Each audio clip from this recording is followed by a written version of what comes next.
Hi friends, good evening. I am doctor Ashutosh Gupta and I am a consultant foetal medicine. तो आज हम बात करने वाले हैं एडवर्ड सिंड्रोम या पार्शियल ट्राइसोमी 18 के बारे में, राइट। तो जैसे कि आपको पता है कि जो एन्यूप्लॉइडी है या गुणसूत्र की जो खराबी है वो डाउन सिंड्रोम होता है, और जो 21 वाला जो क्रोमोसोम है वो सबसे कॉमनेस्ट होता है।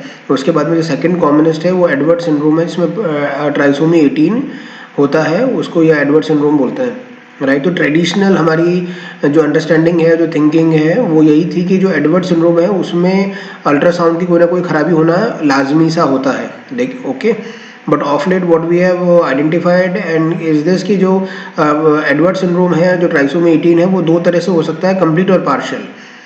तो पार्शियल वैरायटी ऑफ ट्राइसोमी 18 क्या है कि उसमें कोई ना कोई, अगर हम बेबी को बहुत स्ट्रिंजेंटली अगर हम हॉक आई से अगर देखें, तो what we can identify that there is some abnormality in the foetus and therefore and then we can ask for some invasive testing so as to confirm that it is a partial trisomy 18, right। तो इसके regarding आज ये case है वो मैं आपको दिखा देता हूँ। Fetus that we are seeing at 16 weeks, okay। so bilateral multilocular choroid plexus cyst, right. इस ब्रेड को अगर देखिए तो invert drawing of frontal bones हैं, इसको स्ट्रॉबेरी स्कल बोलते हैं, राइट। एक कार्डियक स्कैन को देखा तब ये एक VSD है और पार्शियल AVSD भी हो सकता है। ट्राइसोमी 18 बेबीज की यूजुअली टोन ज़्यादा होती है तो हाथ को फोल्ड नहीं कर पाते हैं।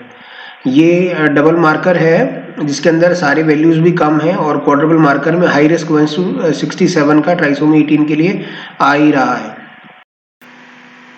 एडवर्ड सिंड्रोम या ट्राइसोमी 18 जो है ये सेकंड कॉमनेस्ट एन्यूप्लॉइडी होता है।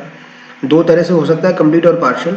कंप्लीट में डेफिनेटली हम ये समझते हैं कि अल्ट्रासाउंड में कोई ना कोई मेजर एबनॉर्मलिटी आपको मिलना ही चाहिए, जैसे एनकेफेलोसील हो गया या ओम्फेलोसील हो गया, गैस्ट्रोशैसिस हो गई या कंजेनिटल डायफ्रामेटिक हर्निया हो गया, राइट।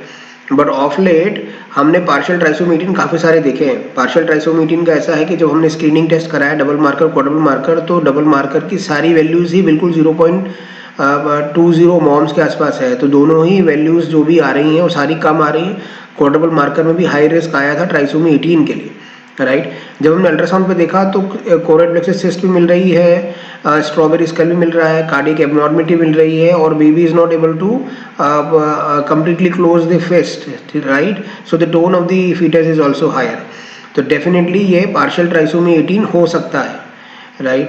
अब ये जब whenever we are discussing about Edward syndrome और ट्राइसोमी 18, तो उस केस में एमनिसेंटेसिस becomes very very important because for NIPT can turn out to be false positive for trisomy 18, meaning thereby अगर नॉन इन्वेजिव प्रीनेटल टेस्टिंग अगर हम करते हैं whenever we are discussing about the trisomy 18 in the background, the NIPT can turn out to be false positive।